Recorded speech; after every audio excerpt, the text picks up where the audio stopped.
I mean, this whole program works on the basis that you're not quite there yet with where you want to be as a writer, and you're here because you're making the effort to try.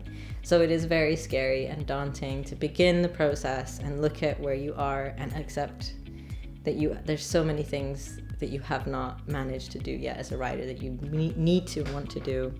Cyn y rhaglen, o'n i'n really ansicr o gwerth fi yn yr lle, yn y gofod.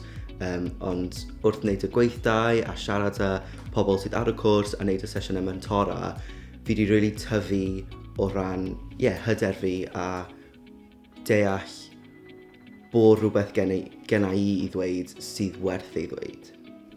I never really thought beyond the fact that I simply wanted to get the book finished. And now I have some idea of where I'm going afterwards. Now the book is coming towards an end, and I have an idea of what it is that I want to do next. So it was a very invaluable experience. I've gone on a really interesting journey where I've taken a few steps back to take another step forward and sort of gone back to the foundations of like who I am and sort of those big questions that you can get lost in when you're sort of just like going ahead first in your career. I've come into this as an older writer, but as an older writer who started anew. So I feel fresher and more enthusiastic than I did before. I feel that having been accepted onto this programme has validated me. That the thing I've been squashing down the whole of my life has suddenly got justice. And so I feel happier, fresher, more confident. So yes, I've noticed those changes. Un peth neith aros efo fi ydy mae rhaid I fi atgoffa'n hun bod fi yn gallu sgwennu. A bod na ddim fatha rhestr o bethau sy'n gorau gyflawni mwyn galw dy hun yn awdur. So since I've been in the Representing Wales program, I have started referring to myself as a poet.